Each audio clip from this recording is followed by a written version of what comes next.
That's Laney. My light's pretty bright. That's Lance, Robert, and Megan.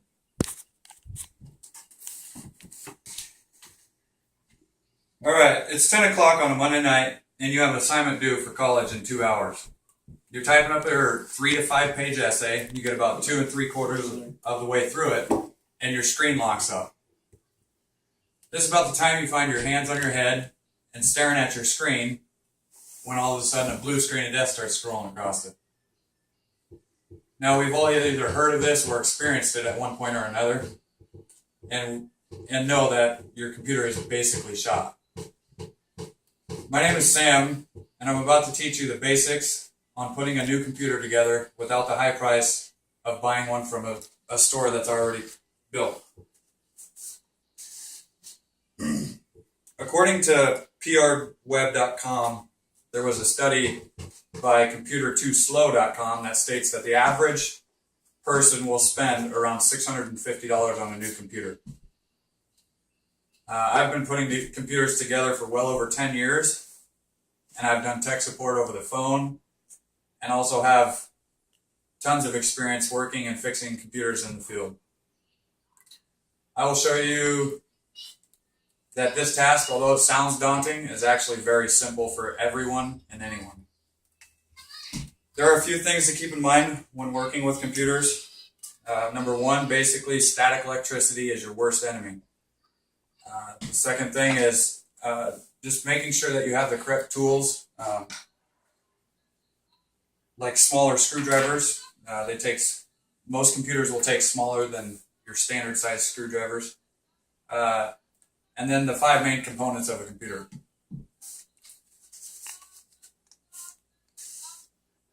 Now, I don't want to duplicate a blue screen of death today because that's pretty bad. So I'm just going to pick up right after that would happen. There's a few key items to make sure to grab before you start any project with electronics, basically. With the first being a static-free bag. Ideally, you'd like to set all your parts on this bag to make sure that they don't have any static in them.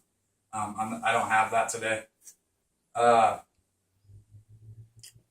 And then, again, some tools. So the first thing is to make sure, obviously static electricity being the worst enemy, that you're not in a static-rich environment. Being on carpet is not very good. So take the proper precautions before starting your project and get rid of any static charge that you think could happen.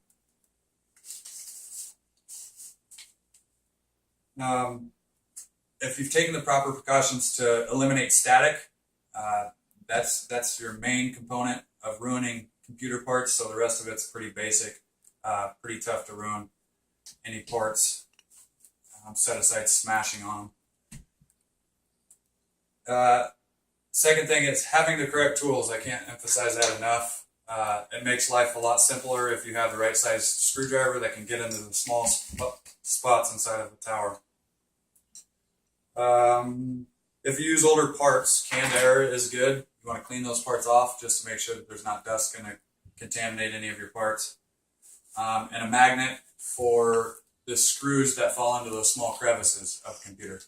A lot of people say that magnets are bad for computers, but we're in a new day and age. We don't have CRT monitors anymore. And most of the parts, some of them actually have magnets in them. So don't be alarmed. So if you've prepared correct up to this point, you can start setting out your parts. There's 5 key components to a computer to make sure that, ultimately you have to have those components to make it run.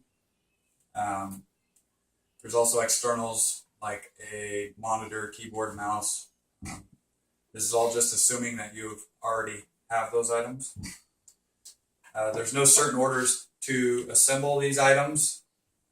I just, a rule of thumb, keep the power supply for last because you're pretty much plugging that into every component that you're putting into the computer. So there's a case, which is right here. There is also a motherboard, which is the brains of the computer. It's the main board back here.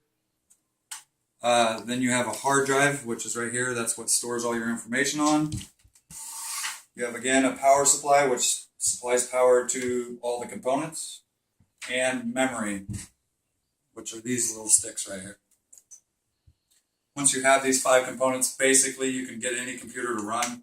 Most of the motherboards nowadays have onboard video and sound, so you don't need all that extra stuff, which is in this computer, but I will not be going over that today.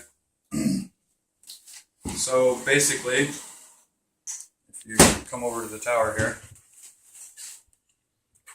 your power supply is going to have a pigtail that comes off like this. Everybody can see that? Yep. Great. So with that, you got your power supply, your motherboard, your hard drive, your tower. Everything needs to report to the brains of the computer, which is the motherboard. So in one way, shape, or form, each component will, except for the case, of course, connect to send information to the motherboard. So that's one plug, and then basically everything has 2 plugs, which is power and then some way to transfer information. Once you have those connections, each motherboard has different locations for these plugs.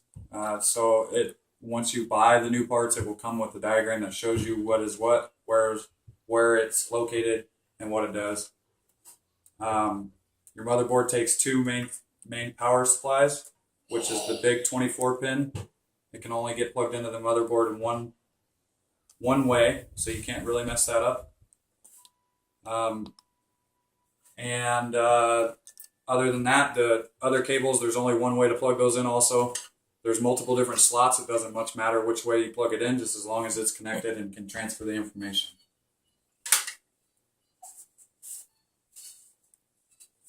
Furthermore, you know you don't have to spend a fortune to provide such a tool that is used on an everyday basis like a computer.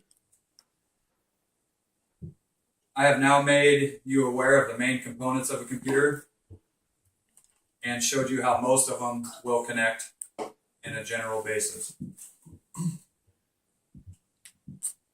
With guidance from this demo or any other of your choosing, I guess there's millions of them out there, you should feel more confident about your options the next time a blue screen of death hits. So next time you find yourself with your hands on your head, staring down the blue screen of death with a foreign language on it, remember this demo and be sure to click back to get my counts up on YouTube.